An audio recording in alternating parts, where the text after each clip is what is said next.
नमस्कार। दिन की प्रमुख खबरों में आप सभी का स्वागत है। आज उज्जैन के महाकाल लोक को प्रधानमंत्री नरेंद्र मोदी ने देश को समर्पित किया है। 16 फीट लंबे शिवलिंग को रक्षा सूत्र से बनाया गया है। रिमोट के जरिए प्रधानमंत्री ने इसका लोकार्पण किया।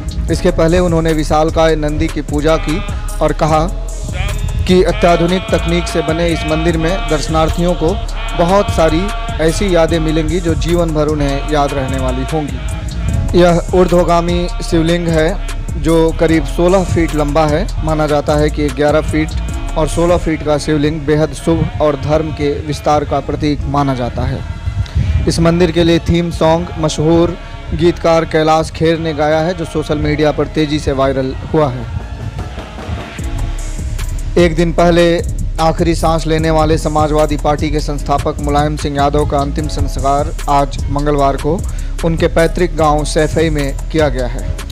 इसमें उत्तर प्रदेश और देश के कई हिस्सों से दिग्गज नेताओं ने हिस्सा लिया है। इसमें बॉलीवुड के भी कई लोग पहुंचे हुए थे। अब बात करते हैं पश्चिम बंगाल की खबरों की।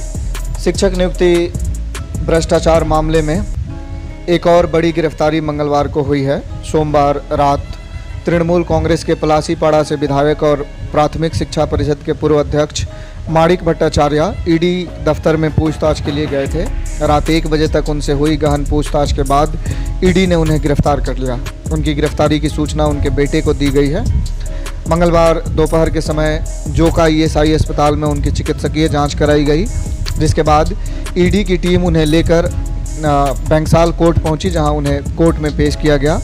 माणिक भट्टाचार्य के पहुंचते ही वहां मौजूद लोगों ने उन्हें देखकर चोर चोर के नारे लगाने शुरू कर दिए।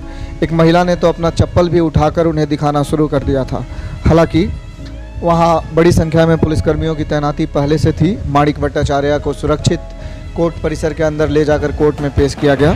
वहां सुनवाई के दौरान ईडी ने दावा किया है कि शिक्षक नियुक्ति भ्रष्टाचार में परीक्षार्थियों के नंबर बढ़ाने की जिम्मेवारी माणिक भट्टाचार्य को दी गई थी। उनके बेटे के अकाउंट में 2 करोड़ 64 लाख से अधिक रुपए जमा है, जिसका संबंध शिक्षक नियुक्ति भ्रष्टाचार मामले से हो सकता है। केंद्रीय एजेंसी ने माणिक की 14 दिनों की हिरासत की मांग की है। एजेंसी ने कहा है कि उनके अकाउंट में करोड़ों रुपए का लेन देन हुआ है। इसके अलावा आय से अधिक संपत्ति है। माणिक के फ़ोन और पार्थ चटर्जी के फ़ोन पर एक मैसेज मिला है, जिसमें माणिक ने पार्थ चटर्जी से एक परीक्षार्थी के घर जाकर डील करने की बात की है। इसके पहले 23 जुलाई को राज्य के पूर्व शिक्षा मंत्री और तत्कालीन उद्योग मंत्री पार्थ चटर्जी को गिरफ्तार किया गया था। उनकी गिरफ्तारी के 80 दिनों बाद माणिक की गिरफ्तारी इस मामले में दूसरी सबसे बड़ी गिरफ्तारी मानी जा रही है। हालांकि सुप्रीम कोर्ट ने माणिक भट्टाचार्य की गिरफ्तारी पर रोक लगाई थी, लेकिन वह रोक केवल सीबीआई के लिए थी, इसीलिए ईडी ने उन्हें पूछताछ के बाद गिरफ्तार किया है। इसके अलावा कलकत्ता हाईकोर्ट में भी मंगलवार को गहमागहमी रही। मवेशी तस्करी मामले में गिरफ्तार बाहुबली नेता अणुव्रत मंडल के बॉडीगार्ड सहगल हुसैन को ईडी अधिकारी दिल्ली ले जाना चाहते थे, लेकिन हाई कोर्ट ने इसकी अनुमति नहीं दी है। कोर्ट ने कहा है कि कागजी प्रक्रिया में खामी है और दिल्ली से प्रत्यर्पण संबंधी दस्तावेज कोर्ट से लाकर आसनसोल की विशेष सीबीआई कोर्ट में जमा करनी होगी। उसके बाद ही ईडी के अधिकारी सहगल को दिल्ली ले जा सकेंगे। एक और मामले की सुनवाई के दौरान कलकत्ता हाई कोर्ट ने दीपावली को केंद्र कर पश्चिम बंगाल में ग्रीन पटाखों की बिक्री पर बल दिया है। उन्होंने 2 केंद्रीय संस्थाओं को इसकी निगरानी की भी जिम्मेवारी सौंपी है। दूसरी ओर शिक्षक नियुक्ति भ्रष्टाचार मामले के बाद प्राथमिक शिक्षा परिषद के अध्यक्ष नियुक्त हुए गौतम पॉल ने आज मंगलवार को प्रेस कॉन्फ्रेंस किया। उन्होंने आश्वस्त किया है कि 2014 से 17 के बीच जिन लोगों ने भी शिक्षक पात्रता परीक्षा यानी टेट पास की है, उन्हें 2 सालों के भीतर नौकरी दे दी जाएगी। उन्होंने सभी उम्मीदवारों से इंटरव्यू के लिए आवेदन करने का अनुरोध किया है। इसके साथ ही उन्होंने राज्य भर में प्राथमिक शिक्षक के लिए रिक्त पड़े पदों की जानकारी दी और इन पर जल्द से जल्द नियुक्ति का आश्वासन भी दिया है।